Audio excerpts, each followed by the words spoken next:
Good evening, everybody. Today is Tuesday, April 28th, 2026. The time is 7:31. We welcome all to the regular business meeting of the Board of Education, Franklin Township Public Schools Board Administration Campus All-Purpose Room. Brian, can I have roll call? Mr. DeMeglio. Here. Mr. Grippo. Dr. Hopkins. Here. Miss Inocencio. Here. Miss Maris. Here. Mr. Parker. Miss Rafiq. Here. Sorry, lost my place. Miss Welch. Here. Miss Wilson. Here. You have a quorum. Thank you. Can you also read the Open Public Meeting Act statement? In accordance with the Open Public Meeting Act, Public Law 1975, Chapter 231, Sunshine Law, copies of the public meeting notice were sent to the Courier News, the Home News Tribune, the Star Ledger, the Franklin Reporter, Tap into Franklin Township Clerk, Manager, District Schools, Offices and Associations, PTO Presidents, and posted on the district website. Thank you. Clara, can you give us the mission statement?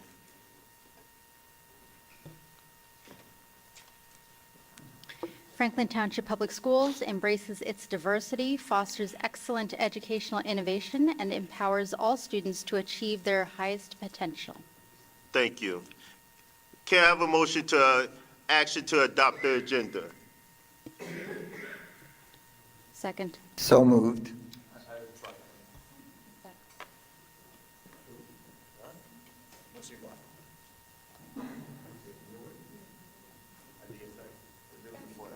Okay. All right, so moved by Nick, is seconded by Erica. All in favor? Aye. So moved.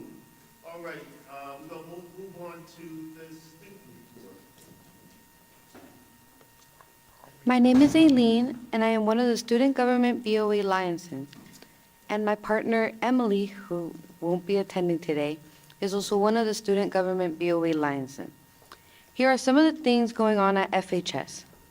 The student government is still raising money for the NJSASC State Charity K-9 Response Crisis.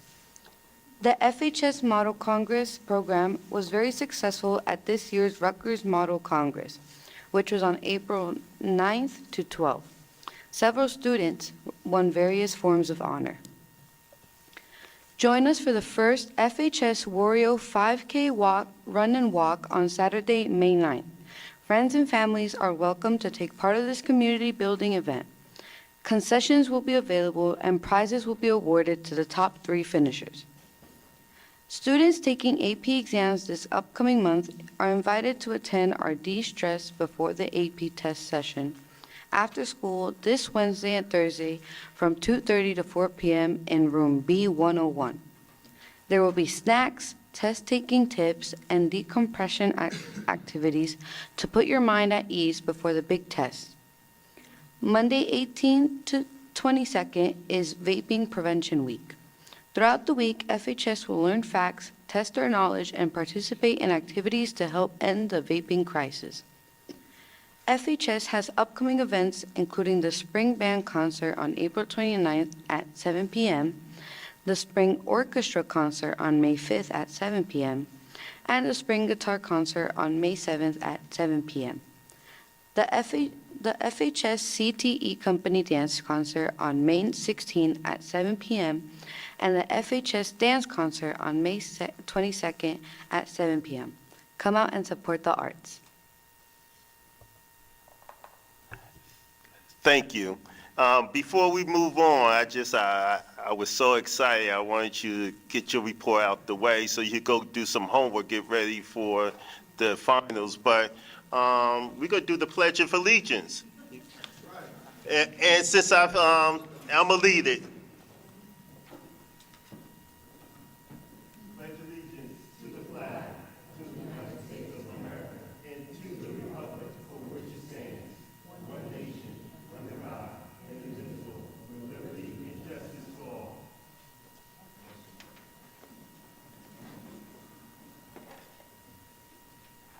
All right.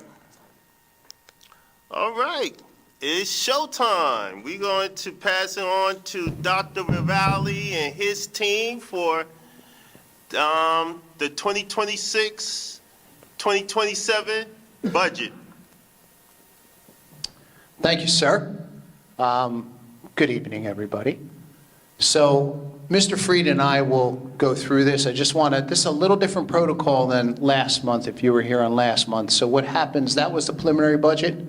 This budget has now been advertised, approved by the county.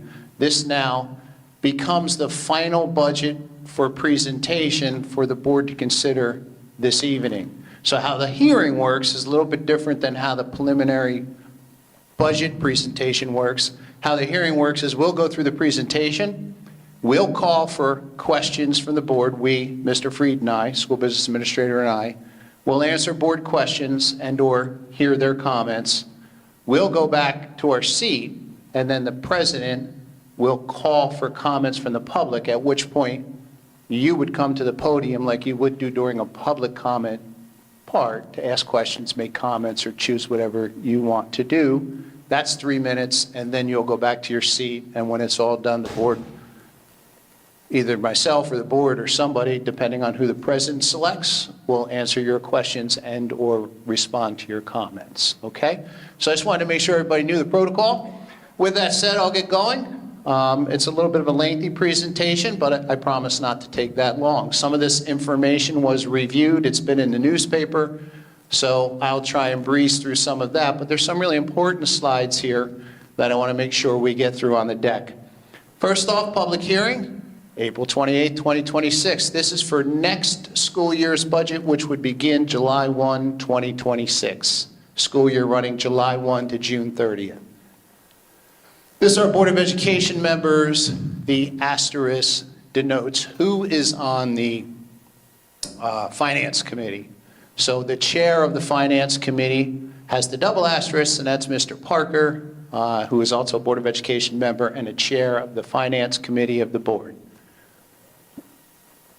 This is all of our budget managers, and I always like to show this slide because I think it's important for folks to realize the number of people involved in the management of our school budget because our district is rather large. And you can see all of the folks that are involved in not only helping to build the budget, but also in managing the budget, which starts really at the building level.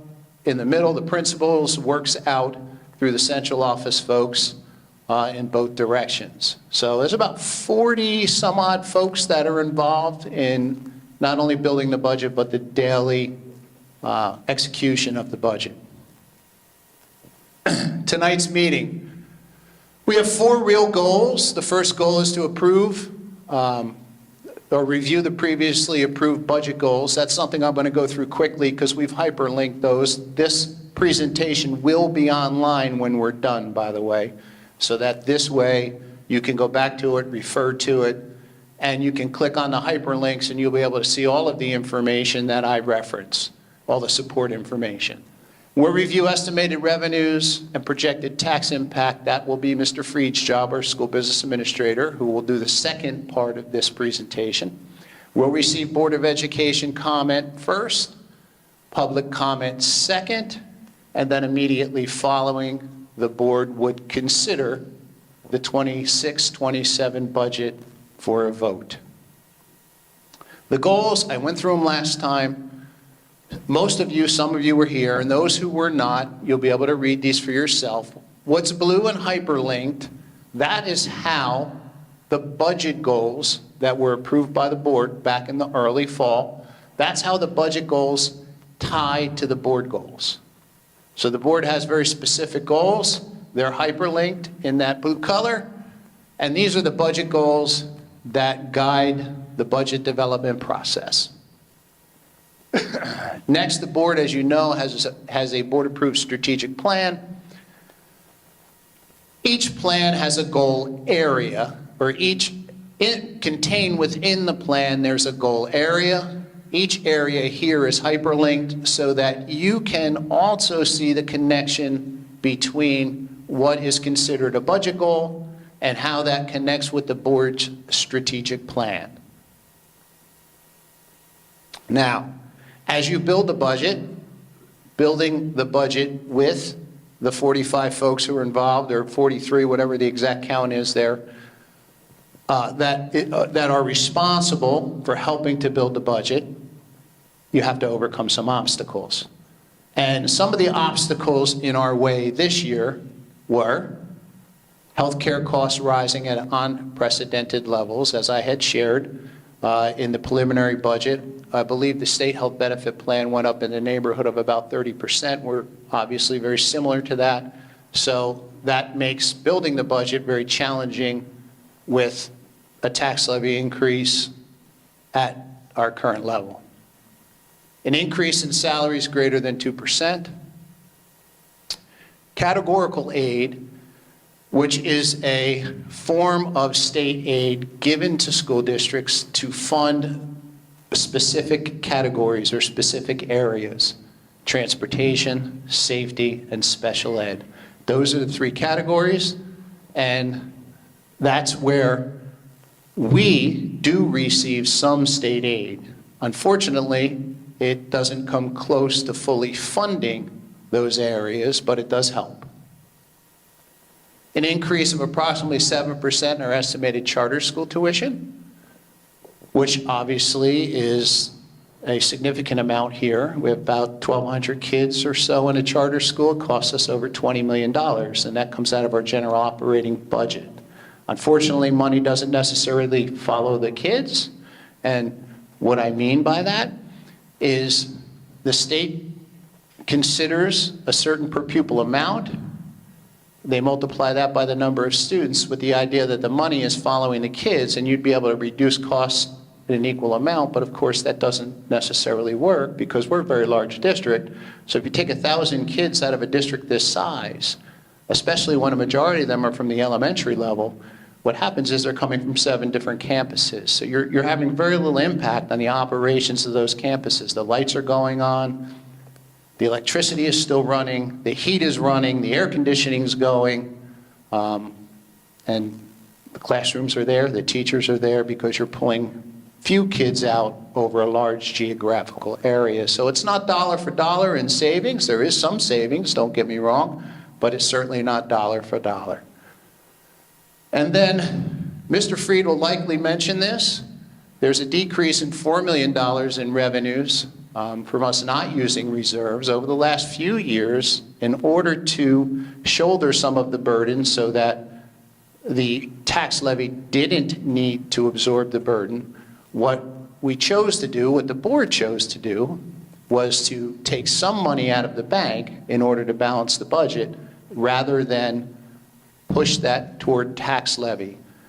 Unfortunately, that's a one-time affair, and what happens is you get those reserves into a position where you need to not go any further because you could jeopardize, should you have an emergency of some sort, not having that money available to cover your emergency. Now, you're likely following the news and reading the newspapers like everybody else, and there are districts all across the state that are struggling with those kinds of deficits right now. I don't know who the latest was, I can't remember, and plus I never like talking about other folks' businesses, but there was a recent district somewhere right here in central New Jersey that had that now has a $14 million gap in the current operating budget that they have to close in order to continue moving forward. Becomes very challenging when you're dealing with those kinds of things. I think earlier in the year there was one up north, Montclair maybe, that was all over the news, I'm comfortable in saying it. Similar situations, and that's the result of taking those reserves down to dangerously low levels. So again, an obstacle for us because that $4 million's not there this year. Here's the big challenge, and for Franklin and some of our neighboring districts, it's the state funding formula. So I'm going to do a little bit of a lesson here, so bear with me. And if you understand this, I apologize ahead of time. If you don't, and most of our board members do, I think it's important that we all get a good understanding for what's going on at the state level and how that's affecting our community. So there's 2 big variables in the state funding formula. One is called adequacy, and one is called fair share. Adequacy is what it says. It's the New Jersey Department of Education's district thorough and efficient adequacy budget. So what the state does is they take a base per pupil amount. I believe this year it was a little over $15,000. And you can look that up online. It's a state formula. So they take a base elementary amount, what it would take in their mind to educate an elementary student. And then they adjust it they weight it, so they give you a little more credit for a kid who's at the middle school level. Maybe they give you a kid and a half or a kid and a quarter for each kid that is at the middle school level and at the high school level. We call that the secondary level. And then for a kid who doesn't speak English as a primary language, they give you a little more credit for that.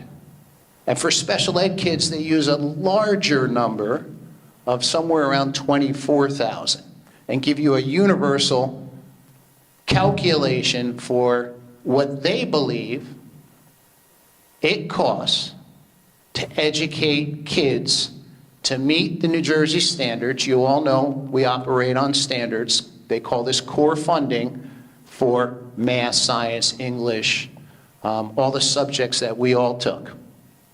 And they call that your adequacy budget. That's ours, $198,766,023. That's the state's understanding, which, by the way, is inadequate, but that's their understanding of what they believe it should cost for us to educate kids to meet their standards. Okay? Here's the problem for us. New Jersey fair share, the other variable in the state funding formula. This is the believed capacity of folks in Franklin, or if you live in Hillsborough, they give you one in Hillsborough, they give you one wherever. It's the capacity of the residents to fund that adequacy budget on the left. So I guess that's a grayish color, that 198 million. That's the adequacy budget. What the state is saying, based on a state calculation using a 3-year average valuation, quote unquote property wealth, and a 3-year average of income as the main variables, they come up with a calculation that they call fair share determination. So now you look at the box on the right, 200,456,802. And the state is saying that that is what Franklin should be able to tax in order to support the adequacy budget. So if that fair share number in the state calculation is less than the adequacy number, then they give you something called state equalization aid. However, as is in our case, and a lot of districts in Somerset County, by the way, when fair share is greater than what the state says is necessary to educate your kids, they say, sorry, we're not giving you equalization aid because you as a community are wealthy enough to pay for it. That's what the state formula is saying to us right now. So under state equalization aid, in our download from the state, there's a big old zero. Well, it's a little bit of a problem because if the state target is 198,766,023, and we're not going to get any help to fund that, how do we get to that number? If that's the target, where do we fall with relationship to that target? The proposed budget is under that line, with no mechanism to get there. So the proposed budget that we have right now, the adequacy spending, things tied to the classroom to teach math, science, social studies, history, well, I guess social studies and history are the same, health, phys ed, to world languages, to teach those core subjects, our core funding, apples to apples, we're at 194, 391, 315. That's with the 2% increase that we're allowed and the automatic health waiver that we're also allowed. Those are the only two mechanisms we have to close the gap to get to 198. The state considers this, since the district adequacy is less than the state adequacy target, they consider us an underfunded district. But again, if you go back a slide, because the fair share is higher than the adequacy budget, they're telling us we can't help. They can't help us. The only mechanism we have is tax levy, which we're about 92% dependent on here. So that really becomes the issue as we move forward.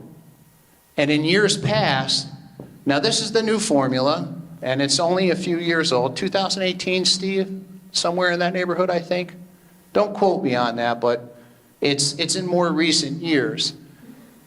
And it, over time, went to full implementation. Last year was the first year of full implementation, I believe. Again, not to be quoted, but I believe that's the case. So unfortunately, we become super reliant on tax levy because we have no other mechanism other than categorical aid. So what about categorical aid?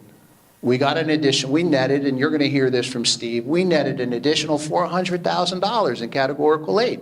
That's great, but it's just that, it's categorical aid. And unfortunately, it doesn't come anywhere near covering the cost of the categories that it is supposed to support. So, the good news, we qualify for it.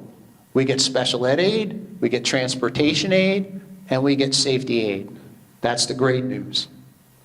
The bad news, the amount of state aid received only partially at best covers the costs associated with those areas. And when Steve gets up here in just a little bit, you're going to see they're big numbers. And thankfully, and I said this last time, smart move on the board's part, a 3-year contract on transportation. I can't even imagine districts that are dealing with new transportation contracts this year, given the price of diesel fuel right now, because that impacts what you pay for a bus. Because I can tell you the bus company isn't going to absorb that cost. They are in our case because we got a 3-year contract, but they're not going to absorb that for a district that doesn't have a 3-year contract, and many districts don't. Because for many years it was wiser to live off of what they call a CPI increase. It was a small amount. But this year, they're not going to renew for CPI, and that's probably their prerogative. If I were a bus contractor, I'd be saying, nope, go out to bid. Because they're all going to jack their prices up, they got to pay for the fuel. So, smart move on your part. Likely someone else is going to be taking that hit for us because they can't jack our price up. And unfortunately, the amount of aid we get, and you can look at it, I think total, and Stephen again is going to give you the numbers, and I'm going off the top of my head without looking at them right now, but Steve will give you the exact numbers in just a moment. I think altogether, our categorical aid is in the neighborhood of $26 million. 21. I was thinking years past, I guess. 21. Our bus contract is probably higher than that, just our bus contract. And that's supposed to be supporting special ed and safety and all those other areas. So what happens when the aid doesn't fully cover the cost of those categories? Guess where that goes? That goes on tax levy. That's in that 194. That, if I can go backwards, sorry. That's in that 194, 391, 315. Uncovered portions of what it takes to educate students with special needs, what it takes to get 8,000 kids, because we pay for the charter school buses. We have to pay aid in lieu for kids that go to private school. So we move 8,000 kids or more around this place every day. And that's in that number, the unfunded portion of it. So you can see there's a lot in there, because, by the way, some of that safety and transportation is barely accounted for in that 198. And that's part of the problem, by the way, and I apologize for going on, but I think it's important to understand. Part of the problem is that 198 is artificially low. It's not encapsulating everything. You're getting 24,700 and something, or call it $25,000 a kid for special ed. One kid, and by all means, every kid deserves what they need. I'm not suggesting that, but depending on the program a child goes to, it could be upwards to $150,000. And you're supposed to get money for that. They call it extraordinary aid. We applied for $14 million, I think it was, last year, and I'm rounding. I could be off, but I think our application was as high as $14 million. And if you go back, you can check, because we approve it every year. They approved it, woohoo, approved $14 million, but they only funded across the state at a 50% level. So they approved $14 million in extraordinary costs and gave us $7 million. The other $7 million in the 194. So it's all there. And this is what makes school budgeting very challenging in districts like Franklin and our neighboring districts. I know you're hearing some of those stories there as well. Not that that's your concern, because you don't live there, but you're hearing those concerns as well, I'm sure. But it's that adequacy number really needs to, now, if that adequacy number, and then I promise I'll shut up and get to some of the other stuff, but if that adequacy number truly reflected what it costs, it would be higher. And if it were higher, it would be above the number on the right. What would that mean? We'd get money. We would get some additional money to offset some of these costs. And that's what we got to lobby for. That's what we got to keep pushing for. Believe me when I tell you I do, and I've been for the last 10 years that I've been here, because although we did get equalization aid the first couple of years, so maybe I wasn't as passionate back then. But, and again, wherever your allegiance lies to charter schools, I'm not saying good, bad, or indifferent. I can tell you this, though. The funding is not right. The math does not work. Something has to be done. Even if we just took our 2% tax levy this year, even if that's all that was added to the tax levy, that minimum 2%, which wouldn't nearly cover any of this, $1.4 million of that, $4 million roughly, would go right out the door in proposed tuition to charter schools. And some of that wouldn't even be realized, because not all kids end up going. But we have to budget for it by law. Again, good, bad, or indifferent, funding is the issue. How they fund those schools is the problem. And believe me, I tell you, I've not just been up here whining about that, but I've been I was in front of legislators talking about that, trying to get some relief on that.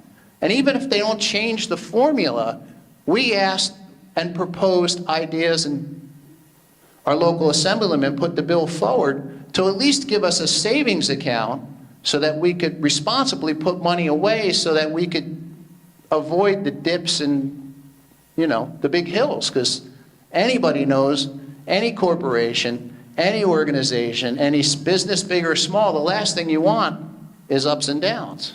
You want smooth, right? You don't want years like this and years like this.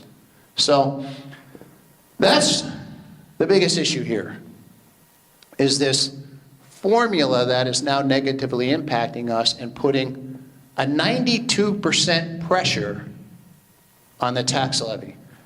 And in years where there might not be an automatic waiver for health benefits, granted, health benefits probably won't go up as high because that waiver is always tied to the state health benefit plan, but there's still going to be extraordinary tension on the budget because there is no mechanism, none at all, for us to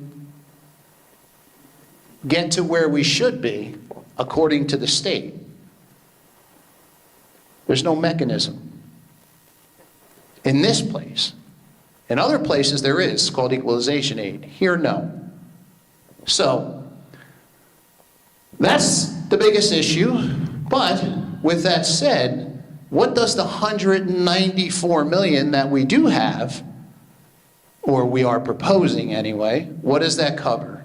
And how are we meeting the board budget goals? This is all information that I shared last time. This time the difference is we hyperlinked things. So one of the board goals, one of the T&E mandates is to support your students from a mental health perspective. So we've got these partnerships listed here, all of which help us to meet those mandates, meet those board goals. And if you click on those hyperlinks, at your leisure at home, you'll see all the wonderful things that we are doing to take care of our kids, not only from a classroom perspective, but from a mental health perspective. Of course, there's always physical safety, and we know the challenges that come along with safety in schools nowadays. So you can see the kinds of things we're doing here to protect our kids on a regular basis, all in that $194 million. And we have a new law to contend with next year, and it's the bell-to-bell law. And that's about cell phone control in the schools, and or lack thereof, keeping phones away from bell to bell, which in a high school with 2,300 kids is, or 2,000 plus kids, is not going to be easy. And a middle school with equally as many kids, certainly not going to be easy. There's a lot of strategies that can be employed, some of which will cost money, but the budget supports some of that as well. We have wellness initiatives listed here. We do a lot with Sustainable Jersey. We have our Partnership Health Center. We have our Zufall Health Center. We're constantly working with our school counselors to learn about the needs our kids have through the NJSCI surveys, and we talk to our families about that as well. We have SEL days. We have many SEL programs to support social and emotional growth. We have some new programs that we've tried, all very low cost items, all included in the 194 spoken word therapy programs. And again, these are all things, if you click on them, you'll learn more about. I don't want to take up your valuable time. And again, this will be online. Mrs. Clark, this goes on our website under presentations? Yeah, under the board agenda page. Perfect. As well as the budget page. Perfect. We're expanding programs, and when I say expanding programs, as you can see by the number 194, that really means shifting resources, right? So we're trying to keep more kids in district by expanding our medically fragile program and autism programs, because those are costly programs outside, and it's always better always better to educate your kids at home, right, in your home district. So that's a way to reduce costs and help us to fit into that 194 while bettering our programs. Preschool programs, that is almost fully funded by the state. That's one of the only fully funded programs by the state, and that's the early childhood pre-K 3 and 4 program. There's a small contribution that we have to budget every year, 800,000, Steve? Yeah, 800,000-ish, a little less than $1 million that we have to contribute, but we have about 850 early childhood kids, 3 and 4-year-olds that we're now educating. Again, state grant. We're one of the few districts that have been able to really leverage that grant for the betterment of our kids. High impact tutoring, that's a state grant as well. We call that a Fund 20, Steve? I'm testing my own knowledge here.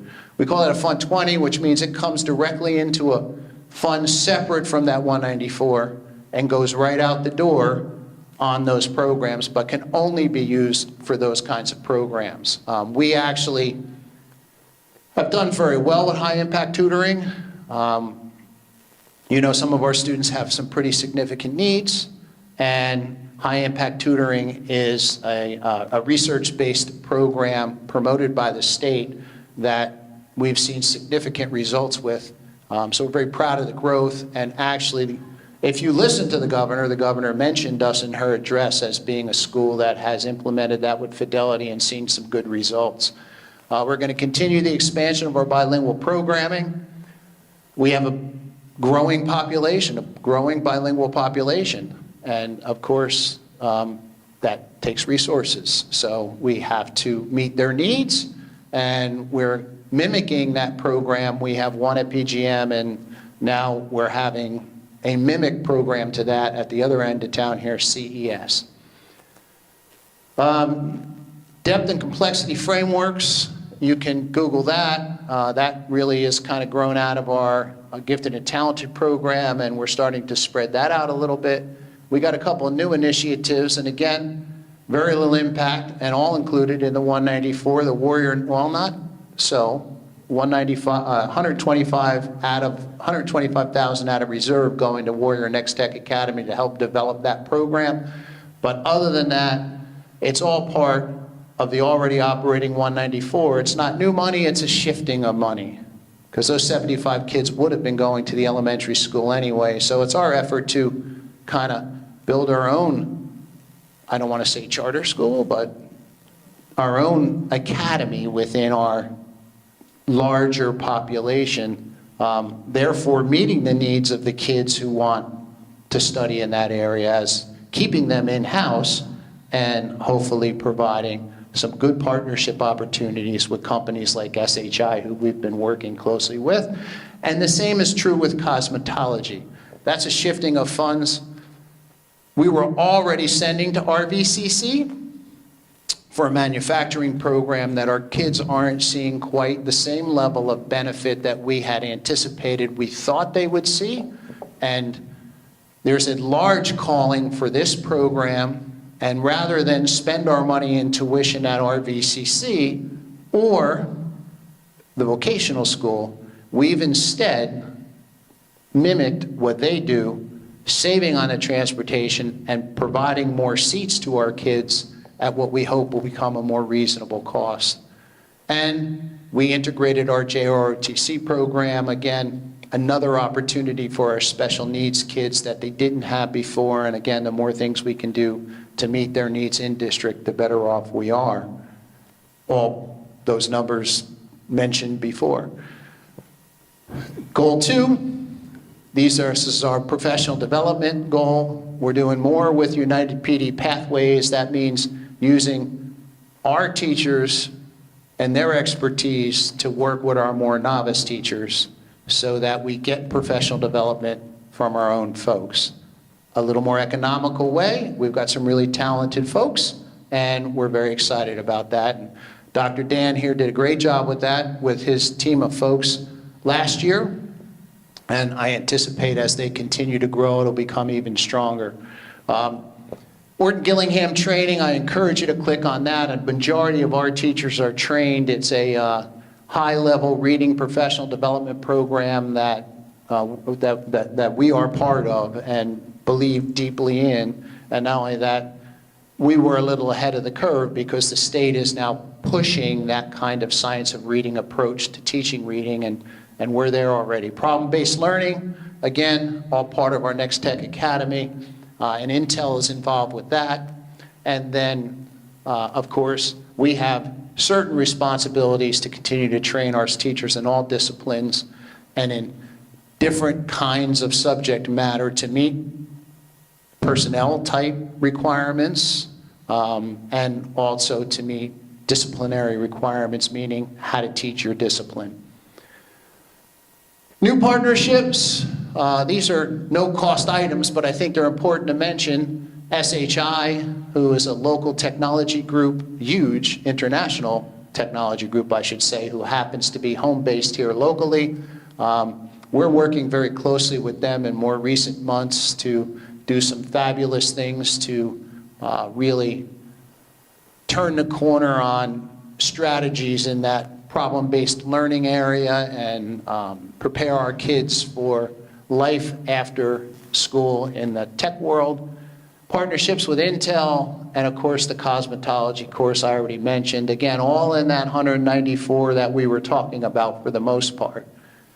And then other initiatives to strengthen our partnerships with the community. I don't know if you all know this, but we used to run our aftercare program and before care program. Problem with that is when you run your own program, if you don't run it at a profit, then you have to go into that 194 million, that operating budget, to make sure that program stays in the green and out of the red.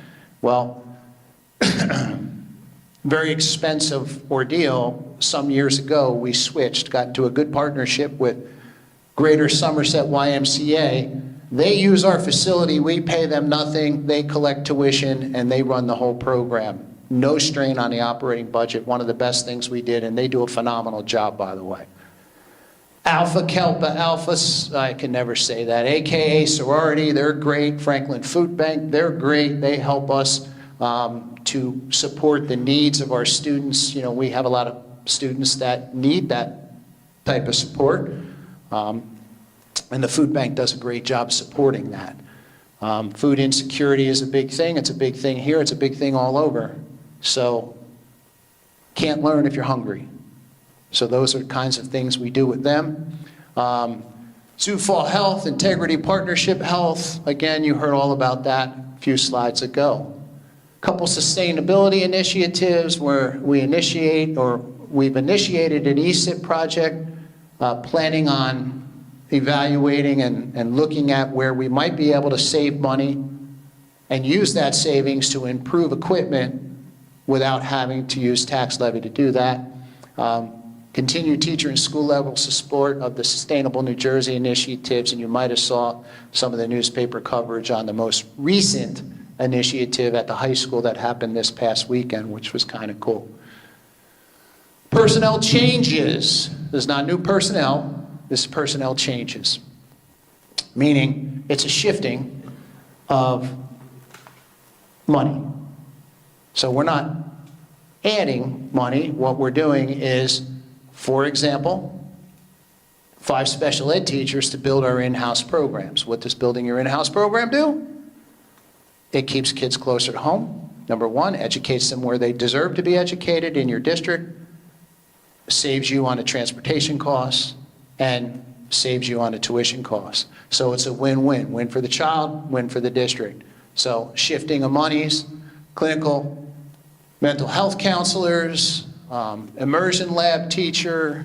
Again, these are all shifting of monies for the most part. All already in that 194 million that I had talked about before, slightly below the adequacy number. And then the most exciting part about this presentation, and that's for Mr. Freed, and it's all about the numbers. You're up, Mr. Freed. Sorry for taking so long.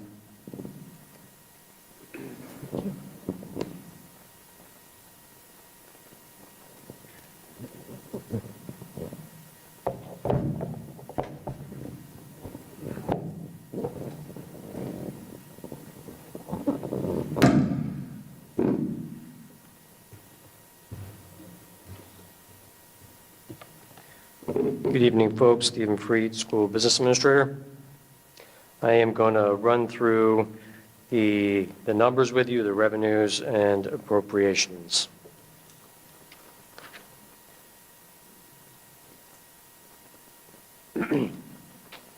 So, starting with the levy, the grand total tax levy.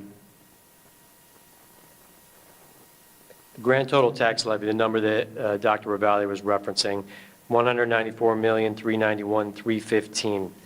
So that number represents 88% of our general fund revenue. So the vast majority of the way that we fund this school district is via this tax levy, 88% of the budget.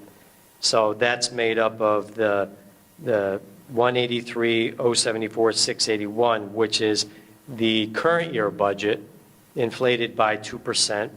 And then on top of that is the healthcare adjustment, which is an allowable automatic levy adjustment that helps district pay for health insurance costs that exceed the 2% levy. It's typically the single largest appropriation line in every school district's budget, and in this year, it's 31% increase. So it's a problem statewide for every school district in New Jersey. You've probably heard in the papers and elsewhere about districts struggling to figure out how to pay for it, and it's either utilizing this levy, which means this healthcare adjustment, which means more levy, or massive cuts. So it's really just the two things there. And so that's the total levy amount, $194,391,315. The numbers coming out of capital reserve, $125,000. This is to outfit the next Tech Academy classroom. This is coming out of capital reserve. Capital reserve and our other reserve accounts like maintenance reserve, it's a parking place for unspent appropriations in prior years. So if you, strike a budget in any given year and your revenues and appropriations balance like they do to start with, and then you end the year having raised more money than you spent, that excess surplus goes into these reserve accounts.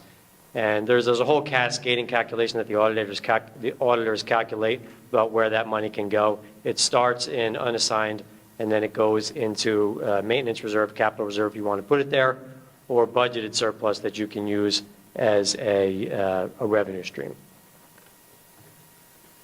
And you could see those numbers here. So you could see the current year that we're in right now and the 2027 proposed. So this is the dollar amounts of our local revenues and the percentage increases. The tax levy, the 2% plus the healthcare waiver is 8.3%. But if you look at the total of our actual local revenues, it's only increasing 5.7%. And that's because of those other numbers on the screen there. So we're not using budgeted surplus, excess surplus anymore. And we didn't last year either because we didn't close the year with enough money left over to utilize it as a one-time revenue. Received tuition, that's actually students that live in other towns that pay us to come to school here. I have $190,000. That's where we're at right now. So it's my projection that we'll have roughly the same amount next year. Capital reserve, we did 1.5 million projects this year, and we're only doing 125,000 that we're projecting next year. That's the next Tech Academy. Maintenance reserve, we used $1 million last year. Planning to use $0 for next year.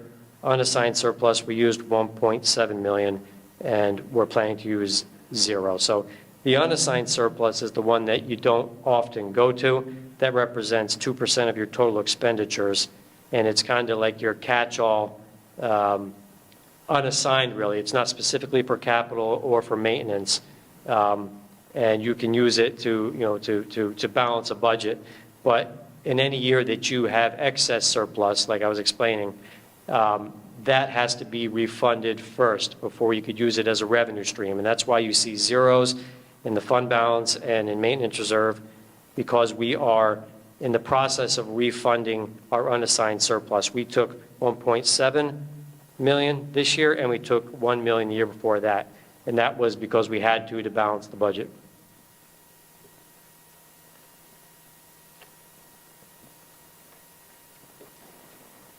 The next category of our general fund expenses, or I'm sorry, revenues, is our state aid numbers. So the categorical aids is the first number there. That's special education aid, transportation aid, and security aid.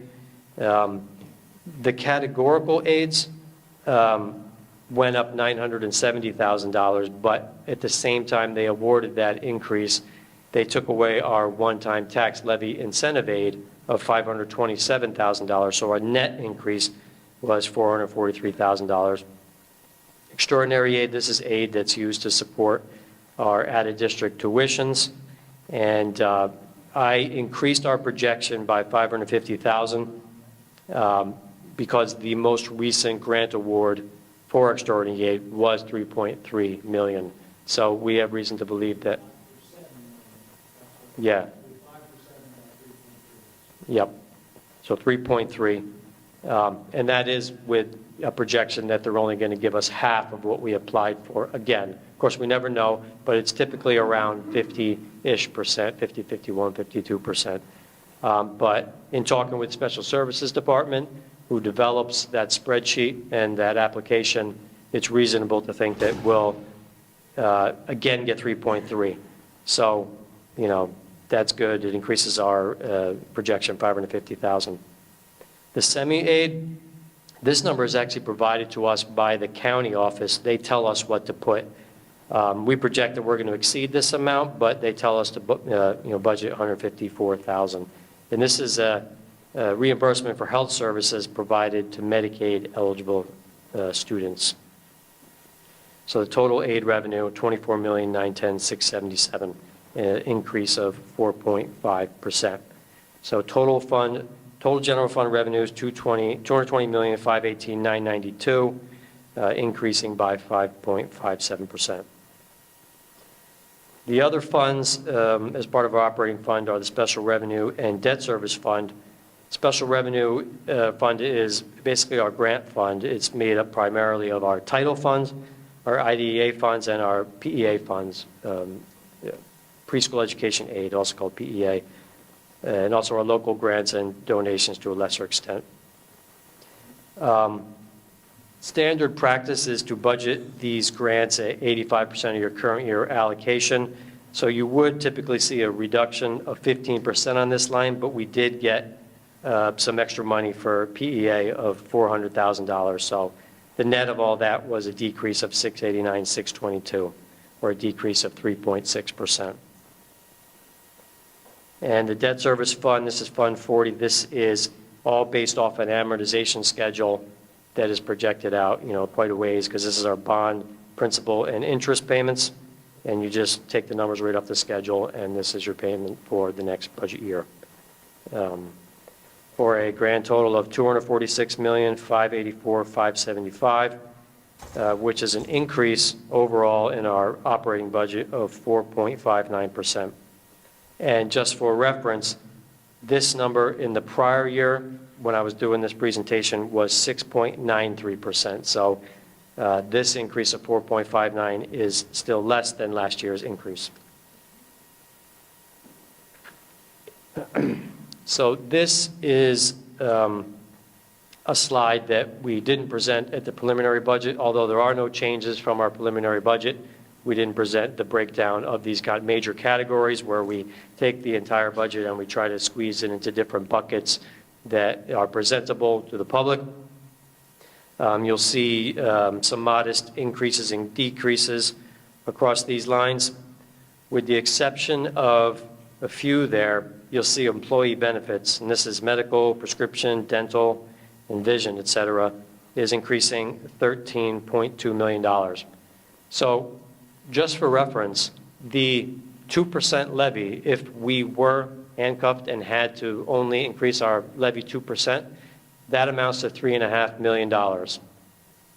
So if you look at some of these budget increases, we'd have some serious cutting on our hands to do with only a $3.5 million increase in levy and all of these expenses increasing. So that's an employee, that's health benefits increasing 31%.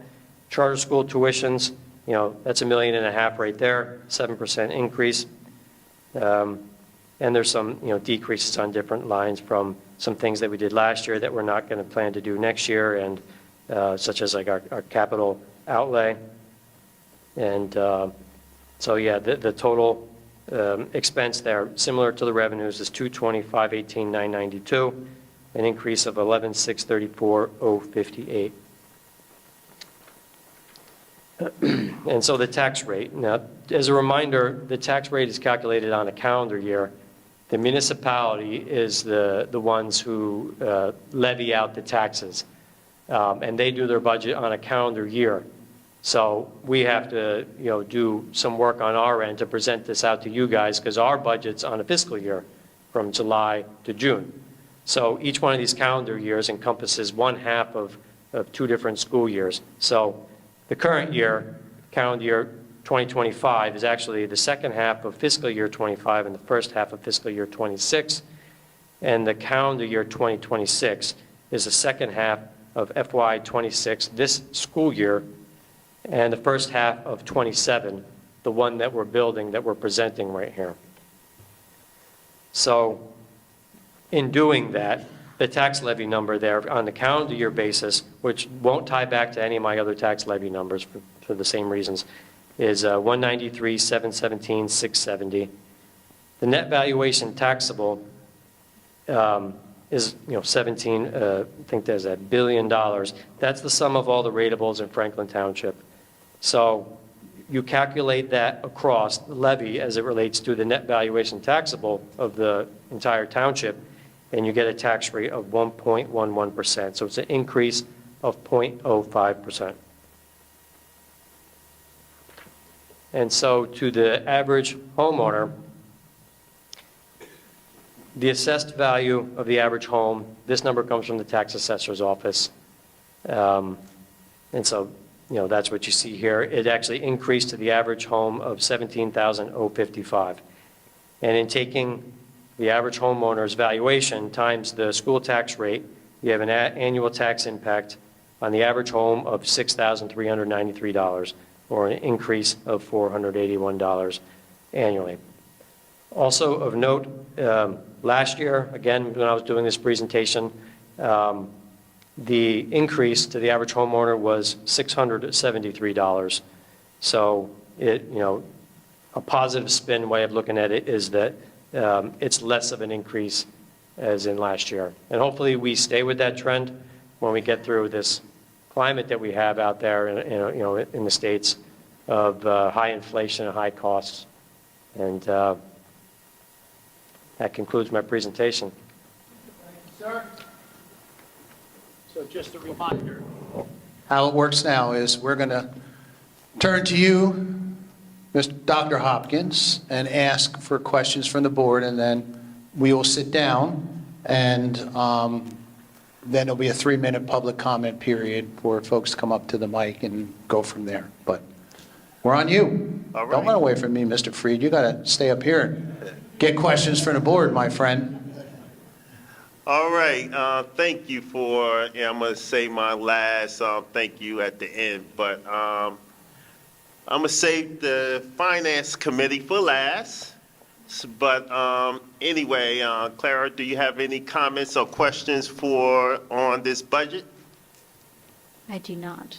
Okay. Nick? So Steve, just a quick question on the average sale price home It's a step. For that. Nick. for that 400 and Okay, now you- whatever. What's that average home price? Can you say it again? What's the average home price? It was 6. There you go. Yeah. 572, 540. That's all I have tonight. All right, thank you. Jennifer? No questions at this time. Bill? Okay. So I'm glad to see more people came out this month than last month. We got a net increase of about 20 people. Years ago, about 25 years ago, I was involved with the magnet schools in Franklin Township with Dr. Clancy. He was the superintendent. And he came up with the concept at that time, was very popular, magnet schools. Franklin Township schools all had a different charter school type gene. And parents would choose by lottery what school they wanted to send their kids to. My job at the time was the parent information coordinator. I was in charge of the magnet schools. And so a parent would say, I want my kids to go to a science and technology lab, just like we have the new tech thing here. Or I want my child to go to a performing arts school. That was Pine Grove and Connolly. Science and tech was Hillcrest, and we didn't have McAfee.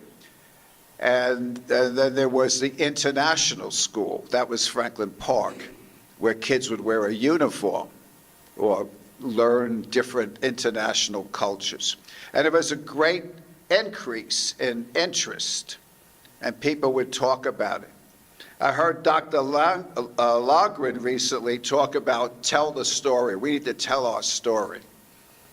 Great, great way to put it. My question, though, I'm not just talking here. My question is, Dr. Ravalli, if we were to go back to that type of model, trying to capture some of our kids from going to a charter school, would that proactive activity help the budget? That's a tough question to answer because you'd have to also evaluate that against the amount it would cost to transport kids all over the district. Right now, we transport kids in a most efficient way and do it on 3 tiers, meaning we're running those buses around town 3 times, the same bus 3 times. We did that for a couple $1 million savings. That was how we were able to capture that back. It might outweigh the amount it costs to transport kids nowadays might outweigh your ability to do something like that. You'd have to actually do a much more detailed study on whether or not economically you could afford the transportation within the current budgets. Because again, there's no mechanism. I'll say it again, $194 million and change. There's no mechanism for you to go beyond. And in years where that health benefit waiver isn't there, you're going to have another $4 million. So you'd be at 198, but then adequacy should be up. So you're always going to be chasing that.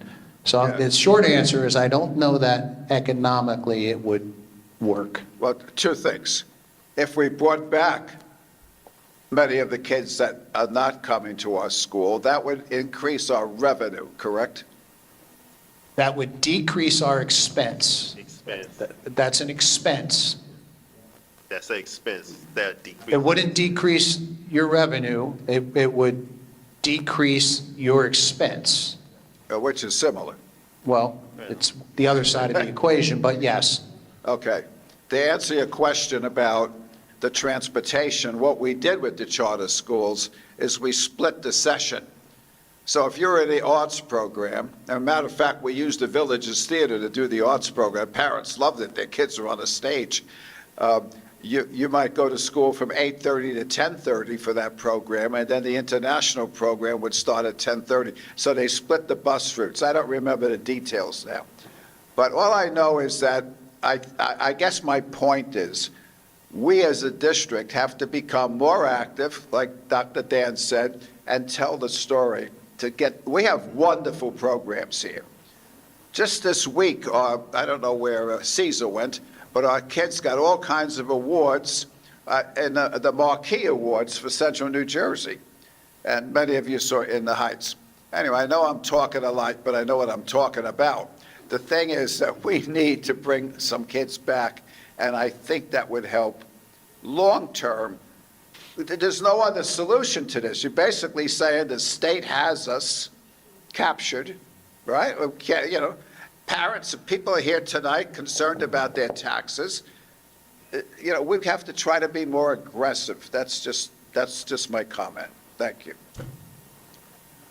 All right, before I get to the committee, Erica. No questions for me, thank you. Okay. All right, let's go to number one before I go to the Finance Committee.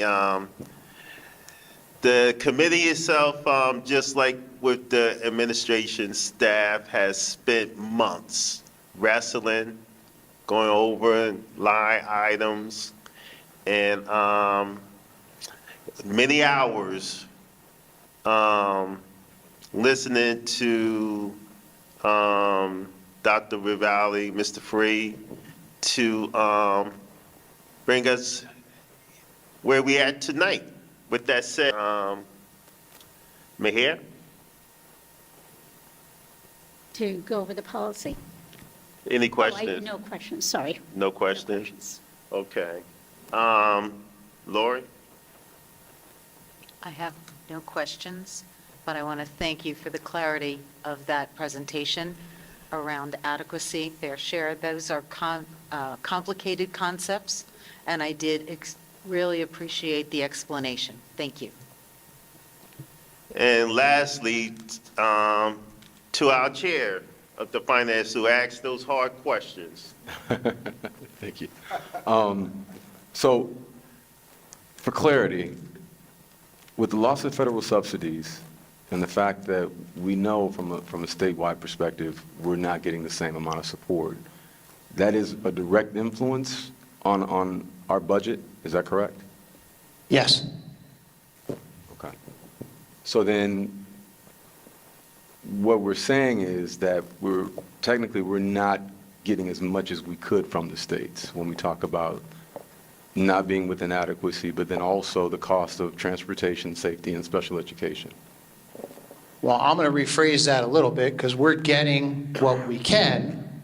Right. What I'm suggesting is it doesn't cover what actually gets spent, and not just by us, but by the entire state. Because again, we're not the only ones having this discussion this week. There are neighboring towns having even bigger discussions than what we are. But that is part of the problem. The adequacy target doesn't truly reflect the expense, which keeps you under that number on the right, keeps you under that fair share, and therefore doesn't allow you to qualify for any state help, putting it all on the taxpayers. Okay. So technically, unless we advocate then for a different equation, right, then we'll always be chasing that number. I will say likely, based on the valuation numbers that Stephen gave you. They're pretty high valuation It's numbers. based on inflation itself. Yeah, right? and It's but inflation. property wealth Right. here is big. Right. And, I don't know that, and don't take this the wrong way, but I think that the formula may rely a little too heavily on property wealth, to be honest with you, and maybe not enough, because relying on property wealth when you have a community like ours that's pretty rich in commerce might put unfair burden or strain on the taxpayer. But I can also tell you, and not that, because now you got me started a little bit, I have a very similar situation in my own community, which is different than this community, but smaller and high property value. So similar situation where we're all facing the same things that Franklin is, Hillsborough is, and some of the other communities that aren't getting that help any longer. Understood. And so now, with the programs that we're currently maintaining, let's just say we cut those, we got rid of them, right? And we said, okay, we'll let RVCC handle it, or we'll let Somerset VOTEC handle it. Per Mr. Grippo's point, that would or would not help us. Well, it wouldn't. I mean, if you could get rid of the program totally, but then kids could go to the vocational school, and if they go, then you're going to pay a tuition anyway, and you're going to pay a tuition and service fewer, likely. RVCC, we were paying a tuition. We're capturing that money back and funding this program and servicing more kids because they're in-house. Where we'll be saving is on the transportation. So we won't be transporting our kids because we had the space and the motivation at the high school to do it. And so now we don't have to bus kids. So over time, you'll save that for sure. No more questions. Just a comment. Thank you, Dr. Ravalli, to you and your team for all the hard work that you put forth to take care of this budget. More importantly, the fact that you put our children first in every decision that you make. We don't find that across the state. We find across the state a lot of selfishness, and I think that for you and your team to give back in the way that you do with your time and your abilities is much appreciated. Thank you very much. Dr. Hopkins? Oh, yeah, well, I'm going to save myself for last. Number one, just like everybody, I'm going to just reiterate that just for our stakeholders that has kids in school that may be going private, may still be going public in another sector, and those who don't have any kids into the school system at this time. Number one, on behalf of the board, we take all our stakeholders and keep them in mind when we do ask the hard questions. And as the budget itself reflects, with the 194 versus the 198, we're not pushing the envelope to try to get to that 198. We're trying to be financially conscious of what we're doing. Now, one of the things that I'm proud of is the new programs that is being brought in next year with the Next Tech, Hospitology, the integrated JROTC for our special needs kids. Now, just think about it. We are a very diverse community.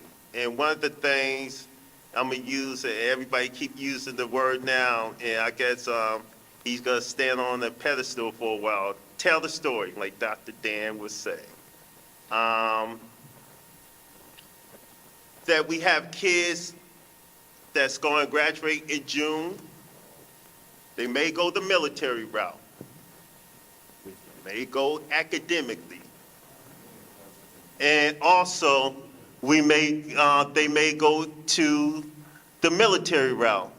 I'm proud of that because I'm built in all three facets. I'm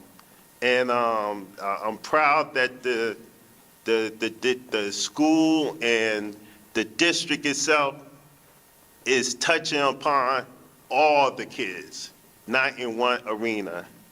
One of the things also I want to share is that with the charter school situation, we have no control on what they may ask when it comes to increases. So, but once the increase is implemented, it's part of our budget, like it or not.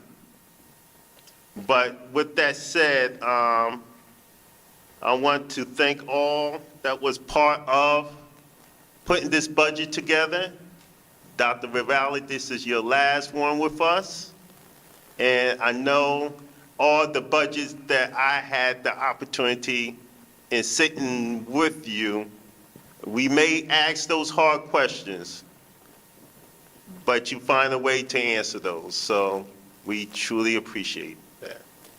So with that said, can I have a motion to open up to the public, 3 minutes only? With that said, Dr. Solomon is the timekeeper. Whoever steps up to the podium, please state your name, your address, and be mindful of the time. And I don't want to be rude, but once your time is over, your time is over. So So- moved. Motion for public comment. Second. All right, so moved by Nick, seconded by Bill. All in favor? Aye. Aye. So moved. The podium is open.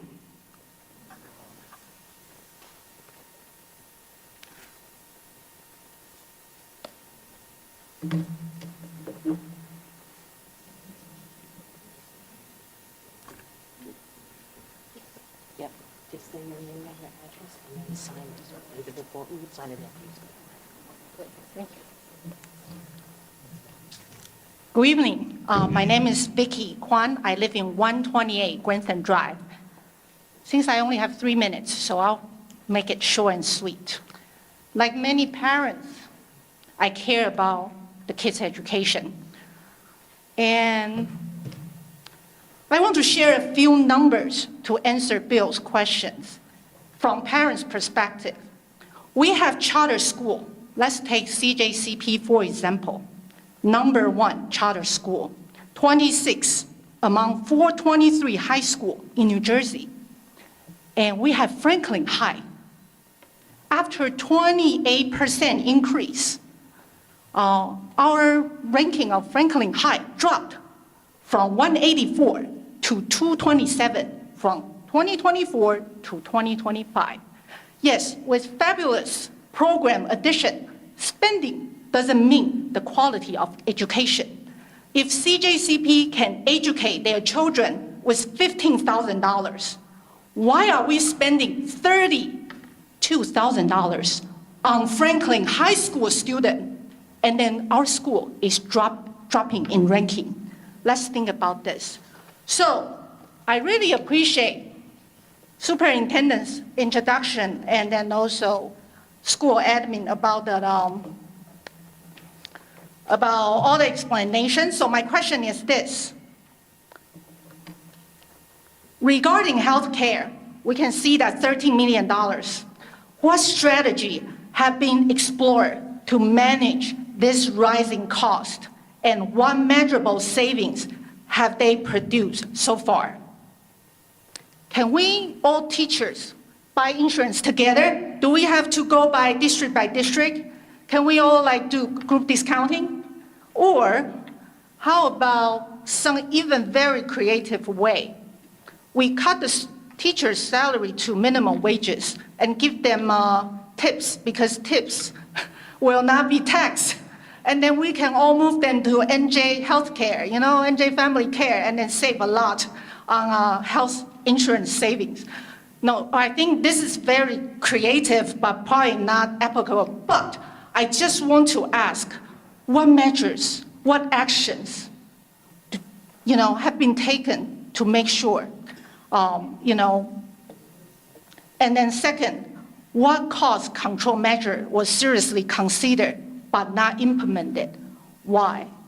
And then my next question would be, how do we evaluate whether new programs like the Next Tech Academy or the cosmetology partnership deliver value relative to their cost? Okay. Then, okay. So given the similar, because we already have VOTAC that can deliver similar things. So those are my questions. Thank you very much for your time.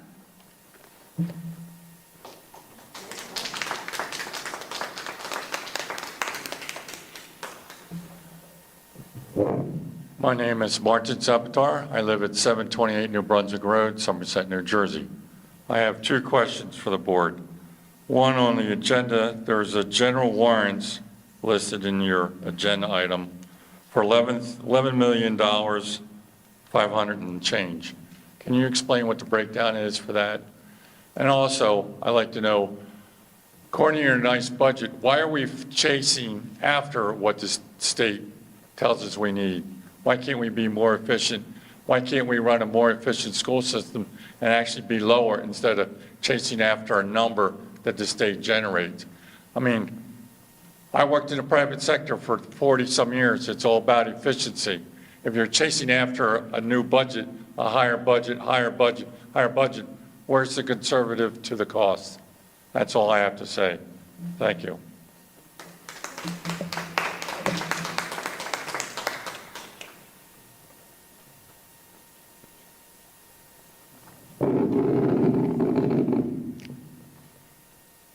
Good evening, board members and superintendent. My name is Helen Fu. I reside at 128 Selby Court. I am here tonight because the preliminary budget introduced on March 24th is simply not sustainable for the hardworking families of this community. My point number one, the scale of the tax hike is beyond what we can afford. Even though Mr. Fried presented the preliminary budget for the next school year, which includes, actually, it dropped from 8.3% to 5.7% tonight. The increase is way beyond what we can afford. While the board is proposing this tax increase, you know, the average resident's salary increase is only around 3%. With 3.3% inflation on basic goods and also global instability, this gap is mathematically unsustainable for our families. Last year, the 10.7% tax levy increase already brought a heavy burden on this community. I urge the board to approach budgeting from the taxpayer's perspective. Residents are not infinite source of revenue. Consecutive high percentage increases are beyond what most of us can afford. My point number two is common sense. I manage my family budget by prioritizing what my child needs over what she wants, and I stay strictly within my financial limits. I don't buy my child a spaceship because we can't afford it and she doesn't need it. Why isn't the board applying the same common sense to our tax dollars? Why increase our tax levy so drastically instead of cutting programs that fall into the want category rather than the need category? For instance, the Next Tech Academy, is it necessary? Well, we have VOTEC and RVCC in Somerset County. I would like to know what non-essential costs are driving this 5.7% spike. Thank you.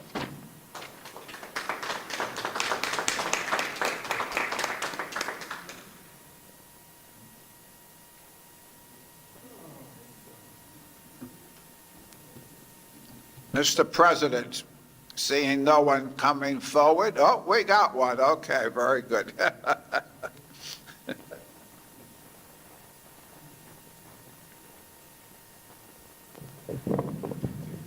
My name is Yang Zhou. I live in the 128 Selby Court. My question first is that this presents the levy increase, as I understand, is 8.3%. Is that correct? The levy increase is the 8.3%. We will answer your question at the end. Finish your thought. Okay. So another thing is, consider the last year, the increase is 10.7%. If you count these 2 years, in 2 years, if I'm correct, it's 20% increase in 2 years, the levy increase. Another point is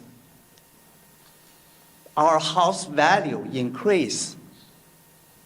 It shouldn't impact our budget. You shouldn't using that. The first thing is your house increase, but you are not selling your house this year. You cannot realize the gain. The second point is, even you sell your house this year, this tax money will not go to the township. Is that correct, right? So you cannot using that as the base, say, hey, because your house value increase, so your budget, the budget you increase. That's my point. Okay.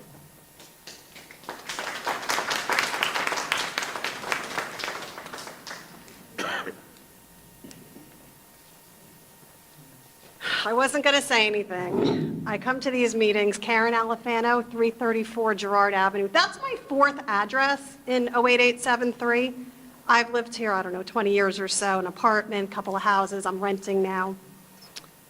To answer the question of why it costs $34,000 per pupil, we only know what we know. We don't know what we don't know. I'm in a position now, I'm an employee of the Board of Education. I'm in a position that I never saw myself in before. Before this, I was a lead teacher.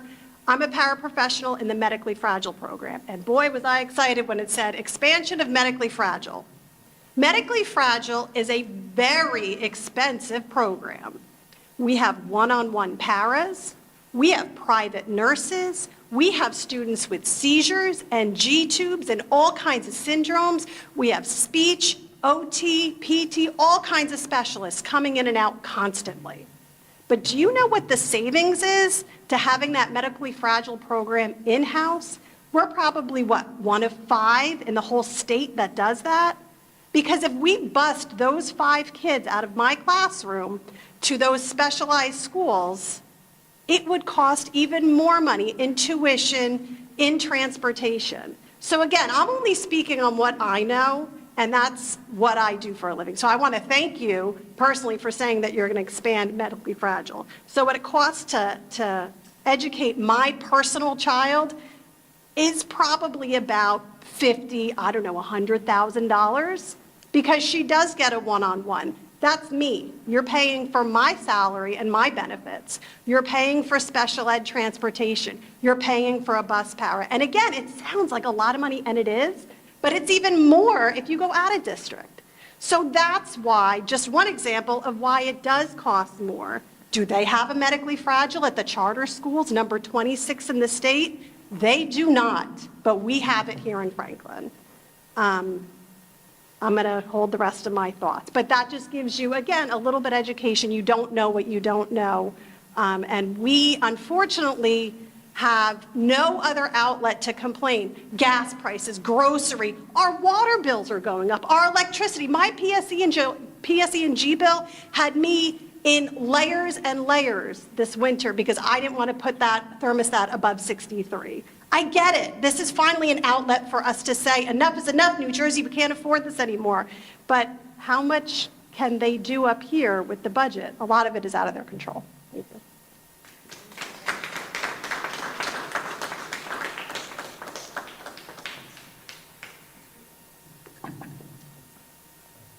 Anyone else? I move to close the public session. So moved. We have a second? So moved by Bill and seconded by Lori. All in favor? Aye. So moved. The public section is now closed. Dr. Vivalli, do you have any reflections or comments? Sure, I can certainly reflect on some of that. I'm not sure where the $34,000 per student number is coming, but we're going to certify, just so the board's understanding of this, we're going to certify, and we can't certify our tuition rates until after we approve the budget, obviously, because that affects your tuition rates. But the proposed budget, and I heard that was a high school number, the proposed budget, if approved tonight, the rate that we'll be certifying, and that comes out of the DOE software, will be $21,843 per pupil. So that's $21,843. I'm not sure where the $34,000 comes from, but that comes right out of the budget. Sorry, that's out of the budget software. We could talk afterward. That's out of the budget software, And that is the number per pupil that, or the actual certified rate per pupil. 6 through 8 would be 22,947. Grades 1 through 5 would be 2520, and pre-K and K would be 17,902. Now, they're all base rates. Of course, there's different numbers for special education students, but again, comes out of the software, and it's tied to all the cost centers necessary to educate those kids. For your understanding, board, those numbers will be actually, if this budget's approved, those numbers would be on the agenda next month for approval, because if we do get any out-of-district tuition students who are using a program, that's the number that we have to charge according to state regulations. With regard to charter versus Franklin, and I'm not sure which of the ladies brought it up, but brought up CJCP and performance, and that's wonderful performance for sure. But I can tell you this, we definitely have different populations. And one of the things we pride ourselves on is taking kids where we get them and moving them forward. I can tell you this, in both math, and I'm staring at the numbers, in both math and language arts, we outpaced Central Jersey Charter Prep. And again, I don't want to pick a fight with them, and this is not us versus them, but I want to clarify what the young lady said. Where, they grew kids at a rate of 47, we grew our kids at a rate of 51 in the area of English language arts, exceeding their growth. And the same is true, actually we had just about equal growth. They had a 51 coefficient, we had a 50 coefficient in mathematics. We've been on the steady rise in proficiency in the last 5 years in both ELA and math, and there's been a slight decline in their proficiency rates in the last year. And I know this because they just applied for an expansion, and we're told they couldn't expand because the resident district was closing gap. And that's the intention of a charter school, is to do things a little bit differently. They're less regulated, they're deregulated in order to be able to have a little more flexibility. But in the eyes of the state, the two measurements they use, the kind of growth in comparison to the districts is not quite sufficient enough for them to be getting approved. So again, I'm just clarifying. I'm not certainly, it's not a disparaging comment. I think the world of the kids there, I wish them all the best, and I know they do a good job, I've had the pleasure of talking to lots of those kids, and I wish them the very best.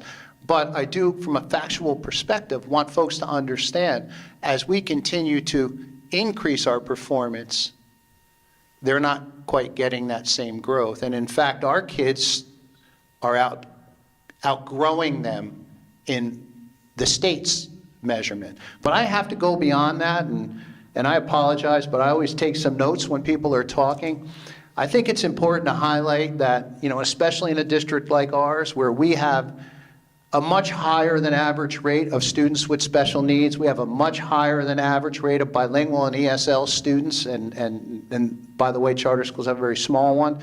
And I'm talking about just general population in comparison to other school districts around us. We have the higher percentage of students with SES, or economic challenges.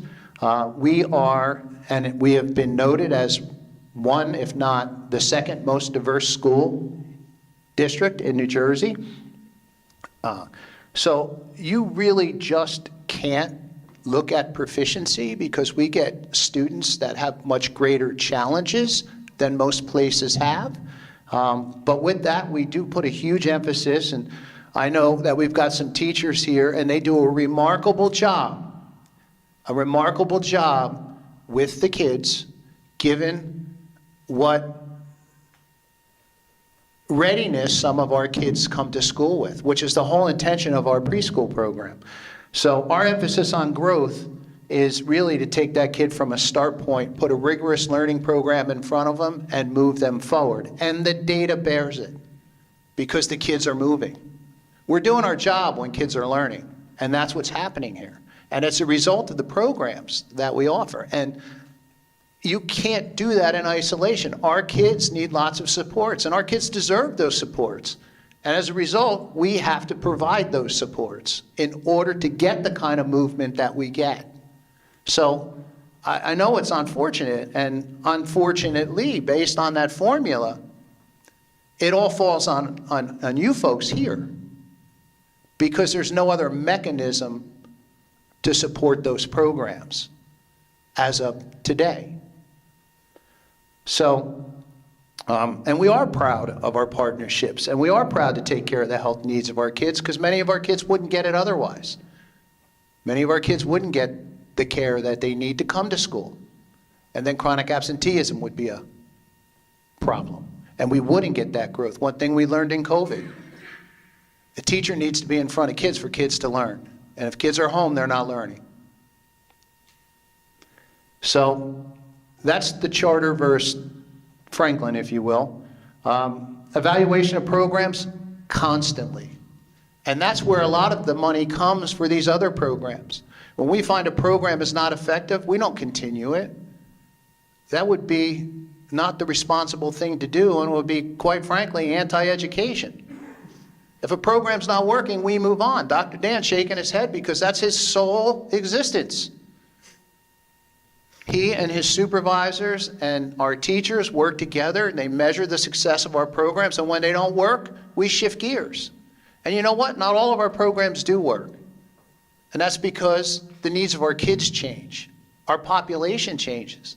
We've got a growing ESL population. We didn't have nearly as many ESL kids as we have now. And in order to service those students, we need the supports. Our poverty level, we got a higher number of students in need. They need school supplies. They need food. We have pantries in all of our schools, because a lot of our kids would go home hungry otherwise. Over break, we've got sororities, thank for them, and our great partnership with the food bank, thanks to them. We send our kids home with meals over break. We have a summer program, because absent that, we'd have hungry kids. I mean, there's other stuff here that, healthcare, I'm going to defer to Mr. Bonanno in just a second, but we are creative with our healthcare. And we're doing everything we can to control those costs. And remember, this is a forecast. Our hope is that it doesn't come to reality, but it's like the charter school tuition. That's a forecast. My hope is that doesn't come to reality either, because if that doesn't come to reality, then there's surplus. And then we can start to work on those reserves a little bit and get the district in a healthier place, and maybe start to use some of that again to offset tax increase, because you're not getting aid anymore. Unless that formula changes and we lobby for it, and you lobby for it, it's not coming back. So, and the more kids we can service in-house, the better off we are. First off, kids learn more here. Wouldn't you want to be with your friends? Wouldn't you want to be with your neighbors? Wouldn't you want to take advantage of the programs that we have, the extracurricular programs that schools only our size can offer? Of course you do. And of course you would. And you likely did. And kids want that opportunity. Also, why pay someone else? Why take your money and send it somewhere else? The vocational school's already getting money. They get funded by the county, but they take ours too. Why? We ever asked that question? Why they need our money if they're funded by the county? That's the question I'd be asking.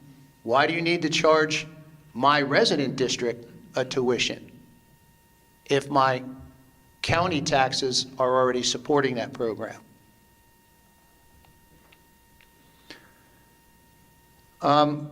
Yes, it is 8.3%. That's with the health care waiver. It's a 2% increase plus the 5% with the health waiver, which equals 8.3%. And over 2 years, I don't remember what last year was.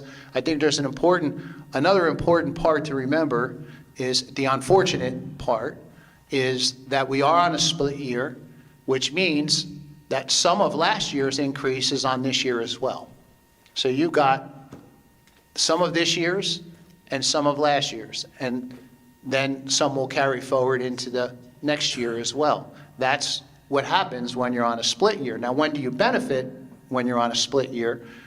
When there is that when there is that ability only by 2% or whatever the case may be, or maybe that's all you needed, then you're spreading that out over 2 years. So now you're going to feel a real reduction, or less of an increase. I shouldn't say that because I don't, you never know. But I think that's an important concept to understand as well. And then, again, I'm going to defer to Mr. Bonanno on healthcare, but I'm going to just say one more thing. It's, and I know it's late and I apologize, but it is a challenge, man. I get it. I get it. We're all going through it in districts like this, my home district included.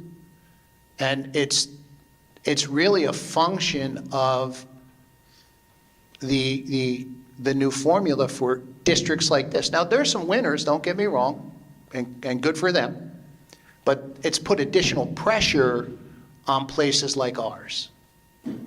And that's the challenge we maintain. And it's not that we're chasing that adequacy figure, which, by the way, I don't think it truly reflects what it costs to educate a kid. In my professional opinion, take it for what it's worth. Because I know how much busing is. I know how much special ed tuition is. I know how much therapy services are as dictated by an IEP. I know how much everything is, not to the exact dollar, by the way, but I know that $198 million, just think of this, 21 million of it doesn't even, the 7,200 kids we have, 21 million of it doesn't even educate those 7,200 kids. It goes with the 1,200 kids to not just one charter school, but the mix of them. So really, that 194, that includes that 21, was it, Steve? 21. It includes that 21. So even just knock off 20, that's 174 going to your kids here. So I don't know. I think the board is acting in a very responsible way, doing everything it can to meet the needs of a really varied population and getting results. Whether you agree with it or not, there's results here. There's growth.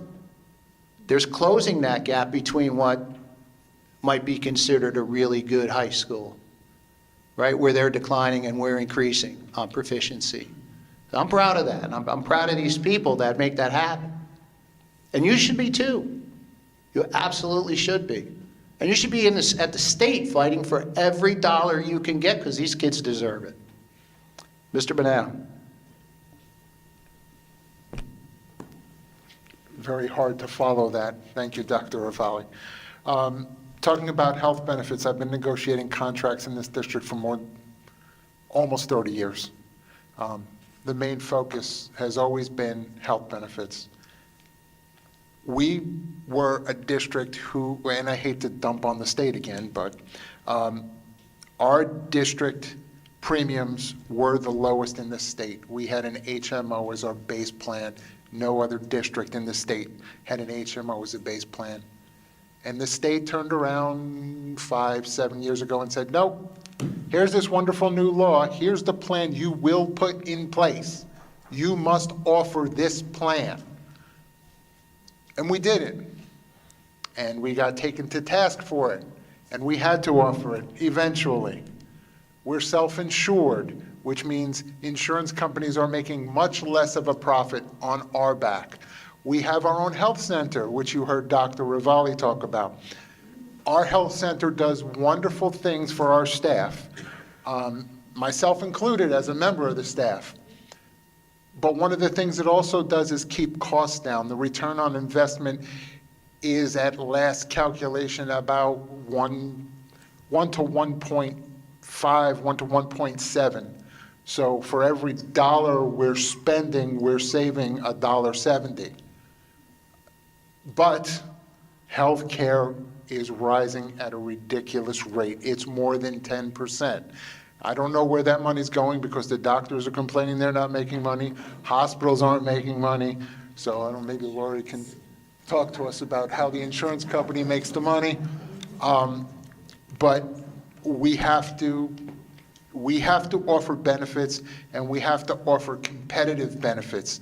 Why would you come and work in Franklin if you get a low salary and NJ healthcare?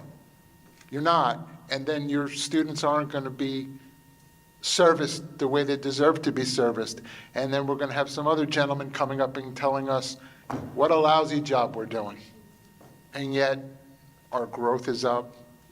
Our staff is at a all-time low turnover rate because of the wonderful things that are happening here.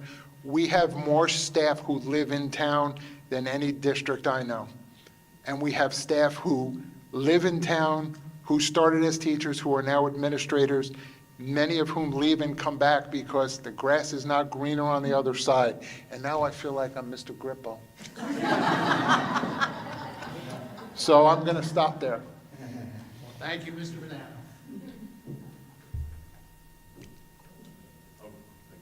Got it? Okay. All right, folks, it's time. Can I have a motion to move this budget? Move Second. to vote on the budget now. Bill is seconded by Mahir. So moved by Bill, seconded by Mahir. Brian, can I have a roll call on this? Mr. DeMeglio, Yes. Mr. Grippo, Yes. Ms. Inocencio, Yes. Ms. Maris, Yes. Mr. Parker, Yes. Ms. Rapine, Yes. Ms. Welch, Yes. Ms. Wilson, Yes. Dr. Hopkins. Yes. So move. The budget for 2026-2027 has been accepted. All right, let's move to the superintendent report. I think I likely spoke enough tonight, so I'm going to pass on my report. Thank you. All right, thank you. Mr. President, I'd like to request that you allow the committee reports to be put online tonight. Is that okay? Once I get to that would be okay, once I get to it. Okay, I just wanted to get ahead of you on that. That's All right. 15 minutes. All right, the board president report. I do have a report. Staff recognition. We have great news about 3 of our staff members to share with you tonight. These 3 women have recently won awards from organizations in their respective fields. They make us proud, and we applaud them for this recognition. They are Ms. Anna Washington, our Director of Research, Planning, Accountability, and Assessment, who was awarded the State Leadership Award by the National Association of Federal Education Program Administrators. Kudos to Anna. Second, Ms. Jacqueline Shoemaker, school counselor at Franklin High School, who was recently named the 2026 Counselor of the Year for Somerset County. And last but not least, Angela Hills, preschool teacher at Hillcrest School, who was selected as a 2026 Celebrated ED Awards winner by New Jersey Association for Education of Young Children. Congratulations. Let's give them a hand of applause.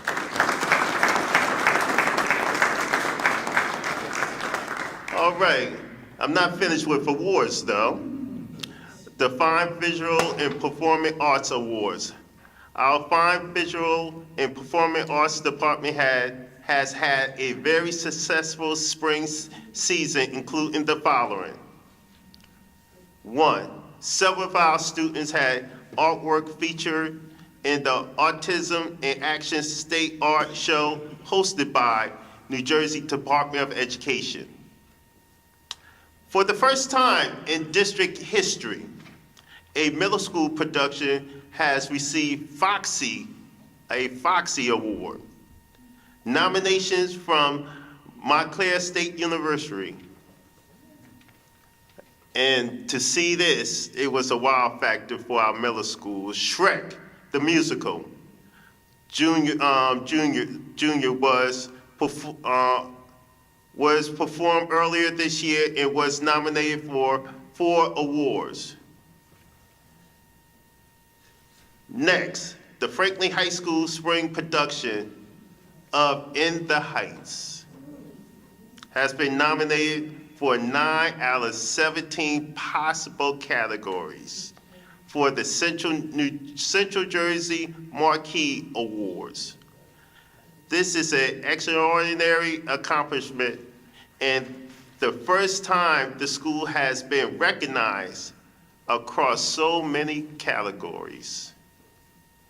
Our students have been invited to perform at the Central Jersey Marquee Award Ceremony on May 18th, a prestigious honor that showcased their work on one of the region's biggest stages. And finally, Franklin Township Public Schools has once again been recognized by the National Association of Music Merchant Foundation as one of the best communities for music education, marking our second consecutive year receiving this national honor. We will have to update this banner. We have to update this banner behind us. All right, another award. The Positive Behavior Supports in Schools. We have award. We will also have to update the banner behind us to show that once again, our district has received the Golden Level District, a distinction award for implementing positive behavior supports in schools for 2026. This distinction comes with Northeast Positive Behavior and Supports Network. This is also the second year the district has been awarded this distinction. And lastly, the YMCA Community Spirit Award. Earlier this month, myself, Nick DeMaglio, and of course Bill Gripple was shoulder to shoulder with myself and Dr. Rivalli, accepting the YMCA Community Spirit Award on behalf of Franklin Township School Board. This honor recognizes our ongoing partnership with the YMCA in providing valuable programs and opportunities for the children in our community. Thanks again to all those mentioned tonight for being shining examples of success, for letting us all share you in your warrior pride. For more information about these accomplishments can be found on our website in the About Us Warrior Pride section. That ends the president's report. Can I have a motion to open up the floor for comments from the public? 5 minutes only, agenda items only. So moved. Second? Moved by Jimmy, Second. seconded by Maher. All in favor? Aye. All right, the podium is open for agenda items only. Come state your name, address, and as always, Dr. Solomon is the timekeeper. The podium is open. Seeing no one coming forward, Mr. President, I move to close the public session. Second. So moved by Bill, seconded by Erica. All in favor? Aye. Aye. So moved. And I am going to listen and adhere to the board advice.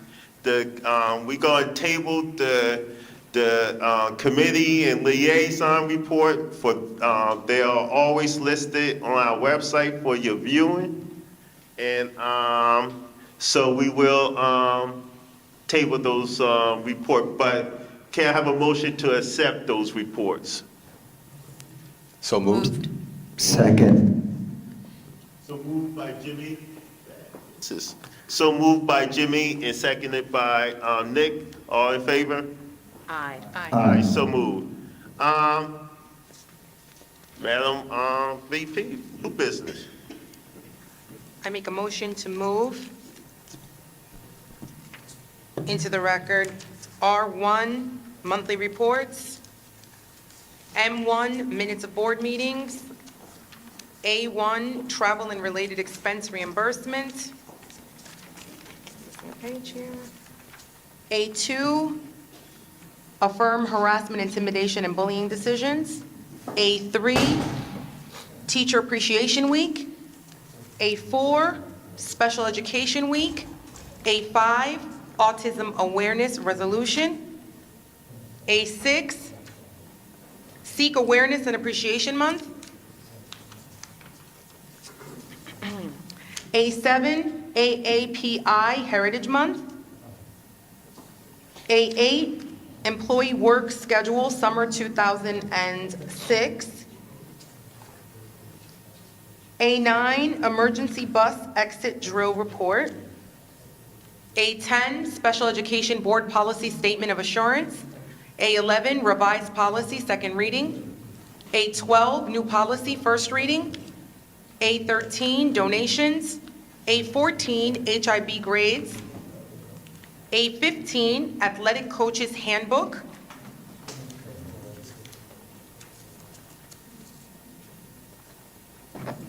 A16, Facilities Use. B1, Warrants and Payrolls. B2, Financial Reports. B3, Monthly Financial Certification. B4, Contract Approval. B5, Change Orders. B6, PEA Budget. B7, Award of RFP, Private Preschool Provider Partners, RFP number 2027-02. B8, Semi-Action Plan. B9, Transfer of Transportation Contracts.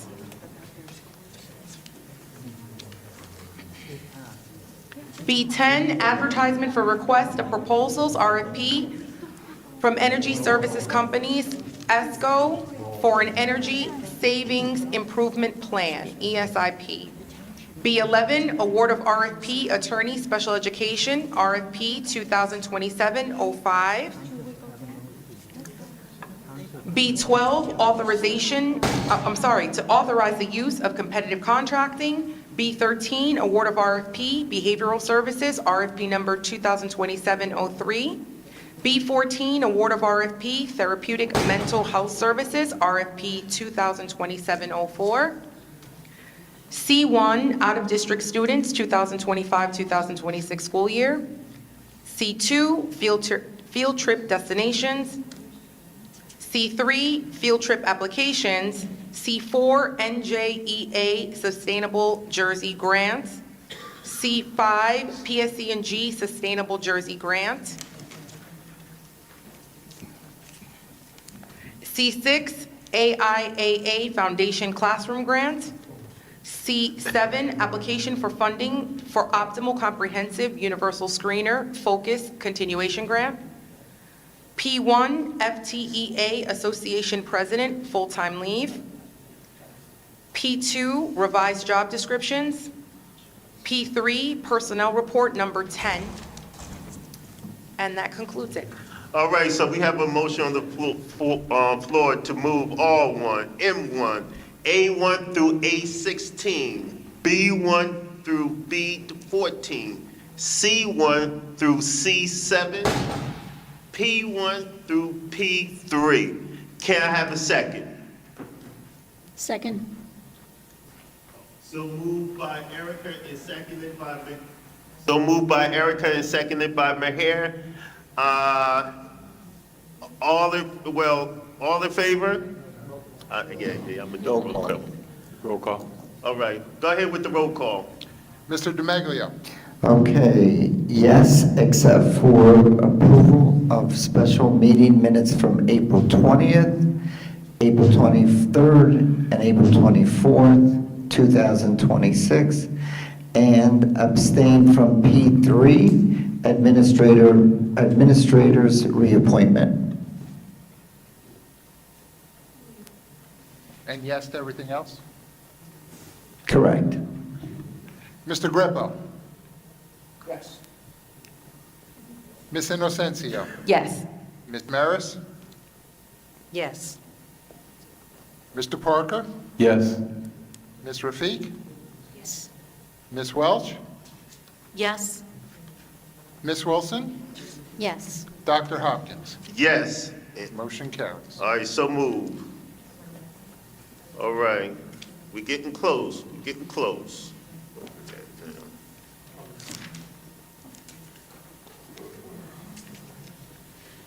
Oh, can I have a motion to open up the floor for public comment for any topic?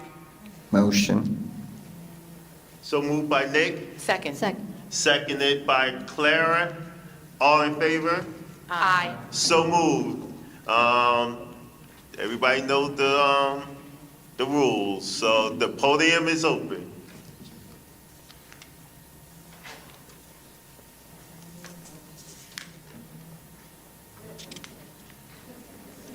Seeing none, I move to close the public comment portion. Seconded. So moved by Erica and seconded by Jimmy. All in favor? Aye. So moved. All right, let me get to this agenda. Okay, here we go. All right, we getting, like I said, we getting close. It's for the good of the order. Let's talk about what's up.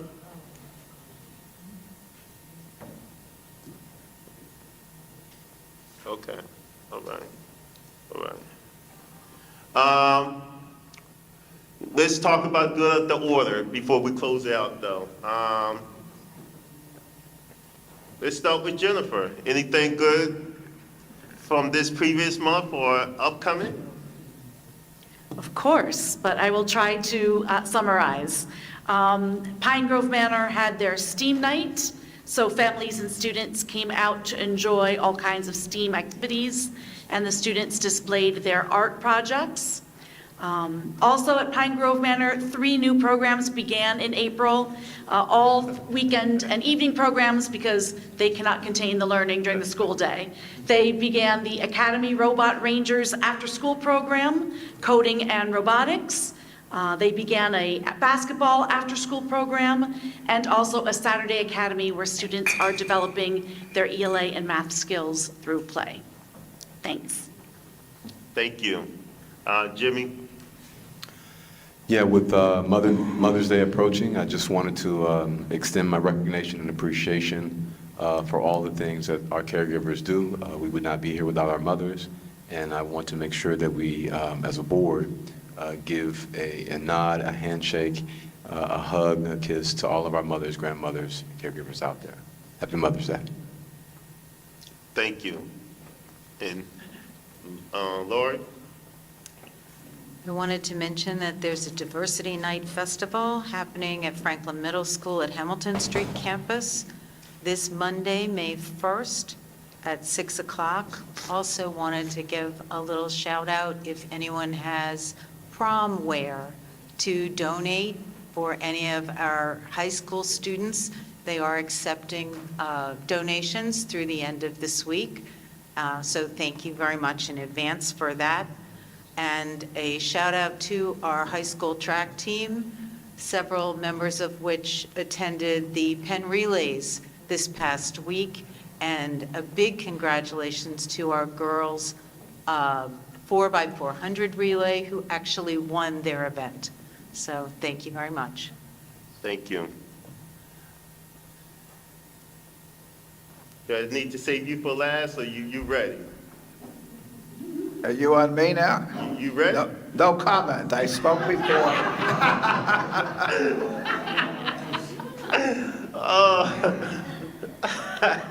Go ahead, Claire. At Claremont, we had a very full April. There was a Rutgers dental van that visited the school. There's also a Pacer visit, the spring choir and dance concert. There's also Battle of the Books competition, where the students battled each other about book knowledge. There's also the Autism Awareness Assembly. The District GNT Invention Competition was held there on Monday night, yesterday. And coming up tomorrow, there's an art show. And on Thursday, there's 2 events. There's the CES Dance Company and Club at Somerset Patriots game. And there's also a PTO Glow with the Flow Dance on Thursday. Thank you, Clara. Meher? Okay. So on April 16th, I attended SJ's middle school. It was hosted by Dr. Rebecca Solomon. It was their 2nd annual college and career study fair. Study stands for supporting, teaching, exposing, and advancing dreams. It is one of their signature events. The evening included a presentation of college funding, career exploration, and trade school opportunities. And some of the companies, to name a few, that are represented were Bristol-Myers Squibb, our own police department, Middlesex Black Nurse Association, and Somerset County Votech. And then on April 26th, I met with Ms. Adams at the McAfee Road School. Some of the things that they're doing there is McAfee students participate in something called Data Derby. It hones in on their math skills and peer engagement. The students collected sneaker sizes, data across the students, and with the results, they created graphs and engaged in friendly competition and focused on data analysis. And lastly, the McAfee Community Service Club, they led a meaningful project. This was called the Birthday Kit. It celebrated everybody's birthday. They organized a donation drive, assembled a birthday kit, kits completed with all the ingredients for the cake and all the candles, and donated to the Franklin Food Bank. Very good. All right, Nick, we getting close to graduation time. What's going on in your sector? So first of all, I wanted to thank the Finance Committee, Dr. Ravalli, Steve, and Brian for all the work with the budget. I think this is probably the first year that I've been really asking a lot of questions, and Dr. Ravalli, thank you for all those long-winded explanations. So Franklin High School is hosting a Friday Night Live this Friday, the high school. A shout out to the crew from the Heights for their recognitions and nominations. Mr. Brundage hosted his annual Green Fair last week, and our very own madrigals are being honored tomorrow night at the Chamber of Commerce Gala. That's it. Thank you. Madam VP? Yeah, so last night I had the pleasure of attending Clara mentioned it, the district-wide GNT Invention Convention held at Claremont School. My daughter was actually part of the team representing McAfee Road School. They did not win, unfortunately, but congratulations to the winner, the team from Elizabeth Avenue School. These kids really did an amazing job. I mean, this was at least high school level, presentations.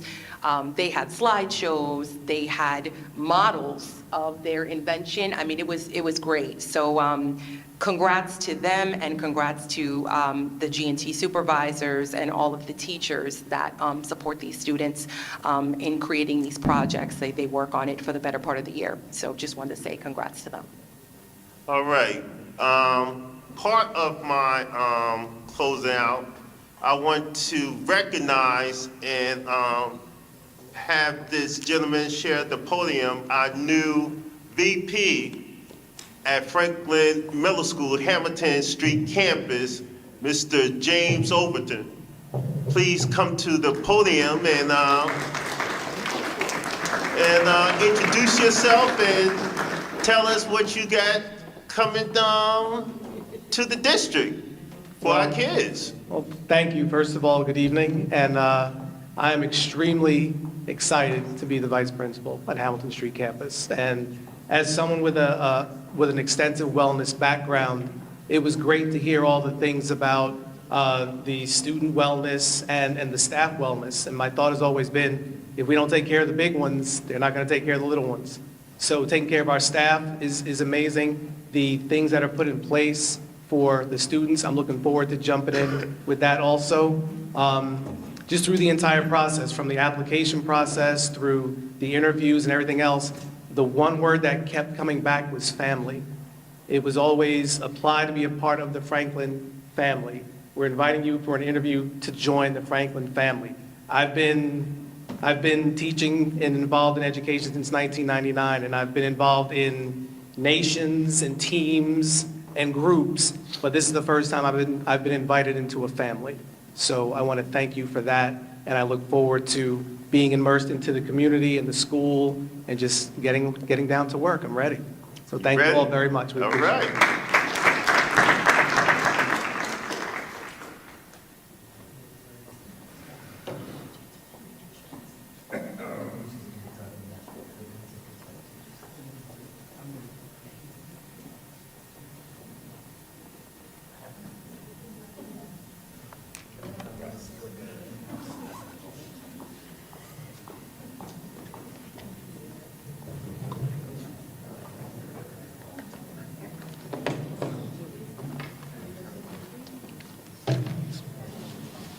All right, as we prepare to close out, I'm going to echo what my good friend Jimmy Parker said, that we was here the bulk of the night talking about the budget, but the budget wouldn't be the budget without the mothers. So in a week or so, embrace those mothers, embrace those mama bears that send those kids to school, and embrace them, and let's give them their flowers and their praises. And also, I'm proud during Mother's Day weekend. Matter of fact, I'm gonna start my journey on Tuesday. Kudos to the class of 22, in the sense that I'm going down for my daughter graduation from college. In the sense that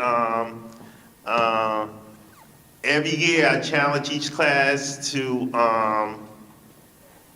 step up, utilize the resources that the district have to offer. Of course, I always have my hand on the pulse with the class of 22 because my daughter was in it. And one thing, and Dr. Dam telling my story, that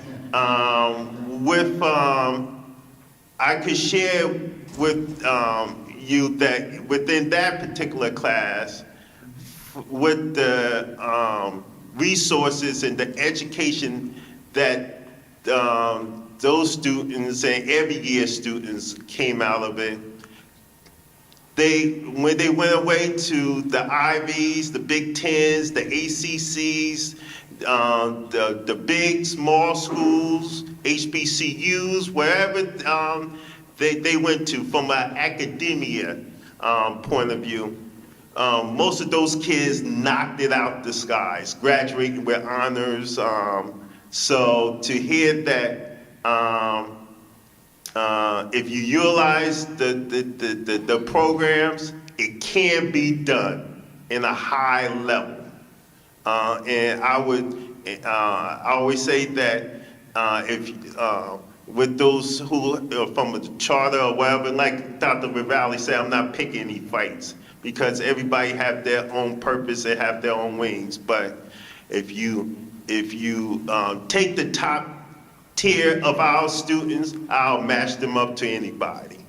And with that said, be adjourned.